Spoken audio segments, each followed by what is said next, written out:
du coquillage. Le soleil déclinait alors que Jinwan poussait sa barque sur le sable.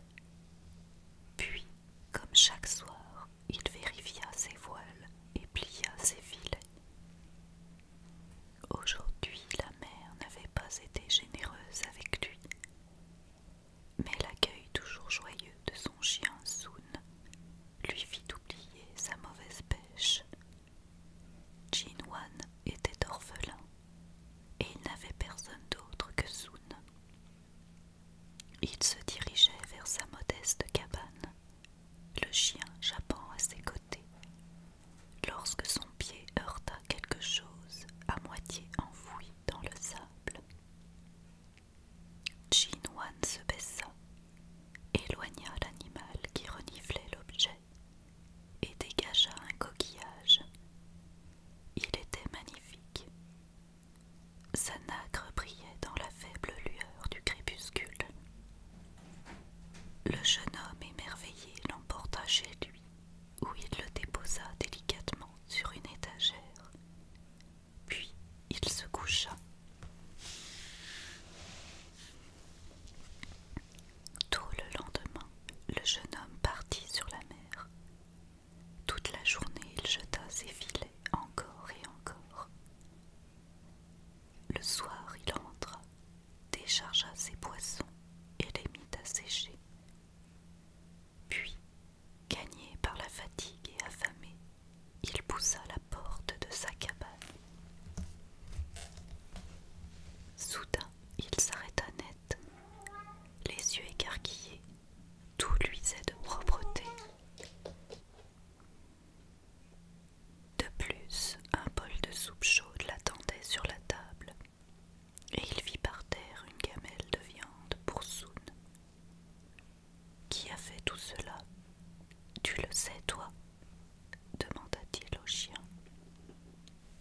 Mais celui-ci se contenta de remuer énergiquement la queue. Les jours qui suivirent, le miracle se reproduisit. À la longue, Jinwan voulut comprendre ce qui se passait. Un matin, il fit semblant de partir en mer, se blottit derrière un amas de filets et patienta. C'est alors qu'il vit apparaître une magnifique jeune fille à la peau nacrée. Pieds nus, elle longea le rivage et regarda danser les vagues. Le cœur de Jinwan s'arrêta de battre. Il se précipita vers elle et tomba à ses genoux. « Je ne sais pas qui tu es, j'ignore d'où tu viens, mais reste avec moi, » implora-t-il. La jeune fille du coquillage sourit. « Appelle-moi Kim Yang. » Elle resta auprès de Jinwan et commença pour eux une vie heureuse. Hélas, leur bonheur fut de courte durée, car un jour, le roi passa par là.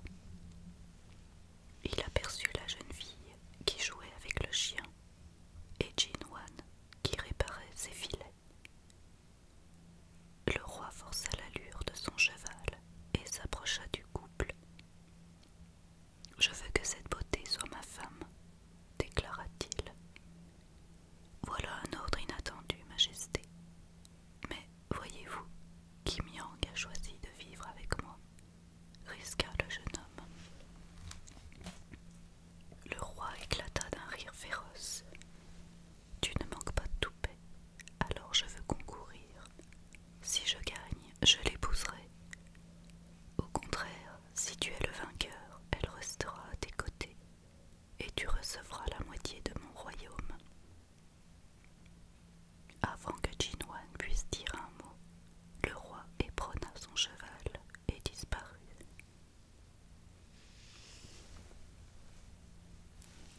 Dès le lendemain, un messager royal vint annoncer le premier défi du roi. Il consistait à abattre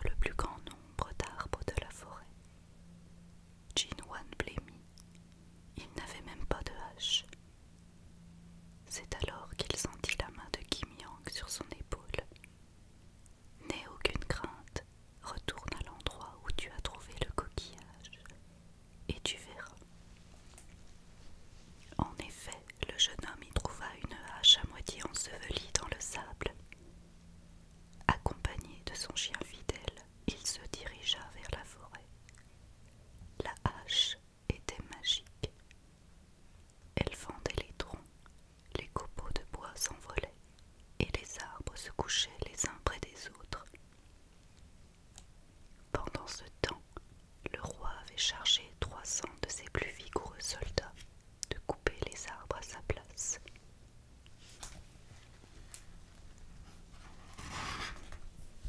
Malgré cela, à midi, Jinwan avait abattu plus d'arbres que tous les hommes du souverain réunis.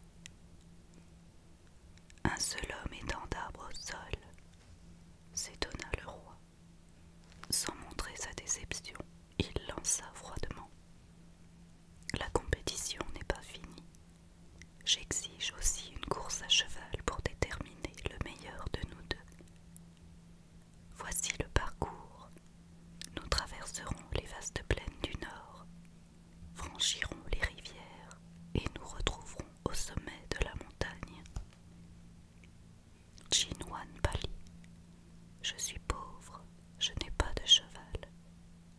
Le roi haussa les épaules. C'est ton problème, grommela-t-il. Le jeune homme revint à la cabane, accablé. Ne t'inquiète pas, lui murmura de nouveau Kim Yang.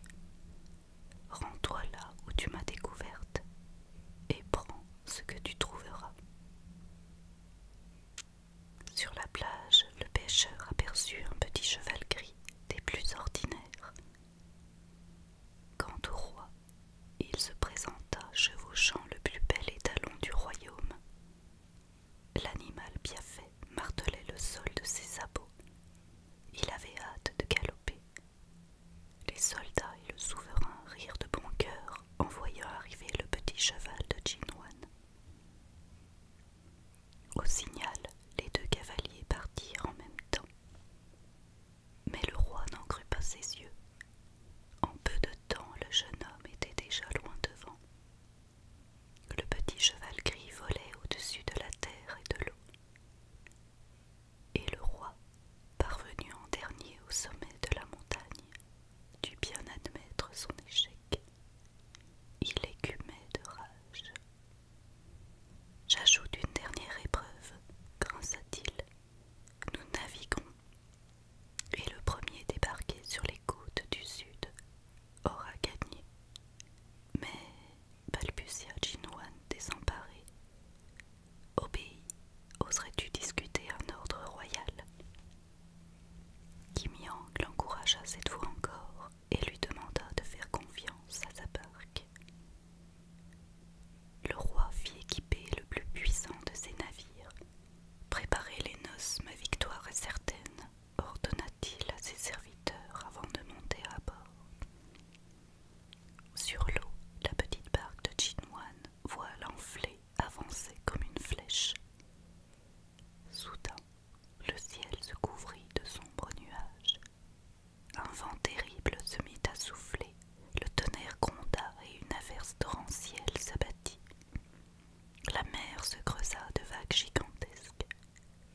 Le navire royal d'Anga roula, ses mâts se brisèrent et ses focs s'arrachèrent. Bientôt, il sombra dans les profondeurs noires de la mer déchaînée.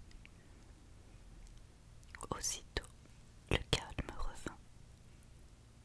Sain et sauf, Jinwan retourna vers la plage, où l'attendaient sa femme et son chien. Le ministre respecta les conditions du concours. Après la disparition du roi en haute mer, il vint voir Jinwan.